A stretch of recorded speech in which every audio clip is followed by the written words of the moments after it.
I'm speaking today with Nicholas Wheeler, who is the Managing Director of ITN On, and who will be giving a keynote presentation at Streaming Media Europe on the 16th of October, which is a Friday. Nicholas, let's start out by talking a little bit about what ITN On is seeing in terms of what sort of content are you getting a demand for and seeing the dollars going to right now for online video?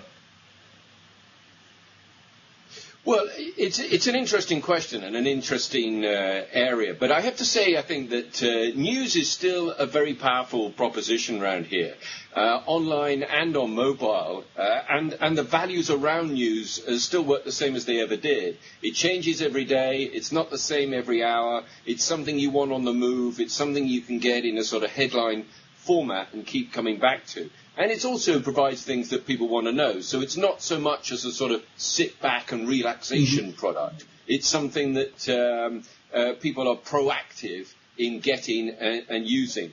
And, you know, the new technology, and here we are on a webcam interview, right, has given it a real impetus in that you can seek out news you want to know, seek out the old news that people are talking about, maybe you missed, or, you were down the pub or out in the town last night, and catch up when you come back from a business trip or a holiday or whatever it is. So there's enormous sort of synergies between it. ITN, as you probably know, or many people will know, is a news production company at heart, although we produce a very broad range of content, whether it's, the G2 summit speeches or Kate Moss losing her lipstick, that's the sort of thing that we're covering off. So, I'd have to say that news is still a very strong player in this. Do you think that's going to remain the case for the next 12 months, or do you think we'll start seeing demand for different kinds of content? Well, I mean, without doubt, there is, with 90 million sites or whatever it is on the web, there's enormous demand for enormous range of content.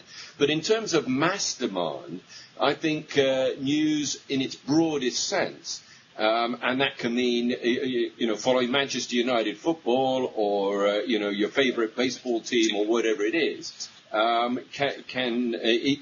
is very important. It's useful content. It's content that you want at an instant rather than sit back and watch.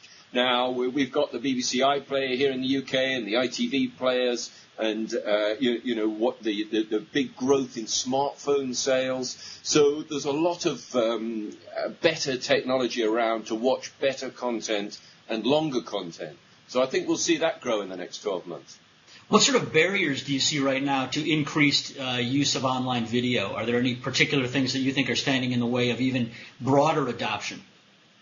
Well, I think we're only on the cusp of adoption at all, and part of that will be the growth of the new smartphones, and we've certainly seen a lot more sales of that. In terms of the sort of production of better content, funding is a big issue as to who's going to pay for it. Traditionally, television paid for content, and then you sort of created cuts of that content for mobile, or you had a sort of user-generated or a small company type creation of content.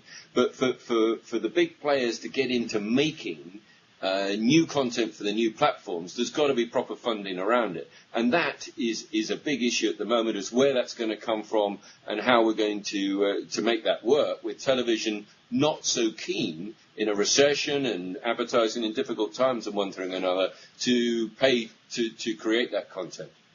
Absolutely. Now, the last question I have is, as you look at the last 12 months or what's going on today, what's been the biggest surprise to you? We do our best to see what's coming down the pike, but inevitably there are some things that we just don't expect. What's been surprising to you? Well, the biggest surprise here was England winning the Ashes, but that's probably not what you want to hear. Right. I think there's a couple of things that have been quite interesting. I think the fact that News Corp have announced that they want to put all their content behind a paywall. Mm-hmm. Now, that is absolutely fundamental to where the internet is sitting. This free information for all type idea, as we scrabble around trying to make business sense out of it. For them to take a lead in that field is very interesting. I think the fact that the Twitter team turned down $500 million, or so it's said, is very interesting too for a company that's burning $75 million a year so it's said.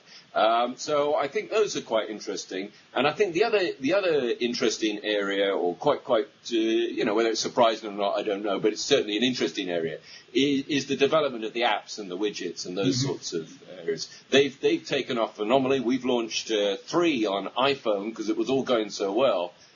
Whether I'll still say that in a year's time, we'll wait and see. But it's been a great growth curve. There's no doubt about that. Great. Well, thanks for your time today, Nicholas, and I look forward to meeting you and hearing more of what you have to say at Streaming Media Europe in a few weeks. Pleasure. Look forward to it. Take care.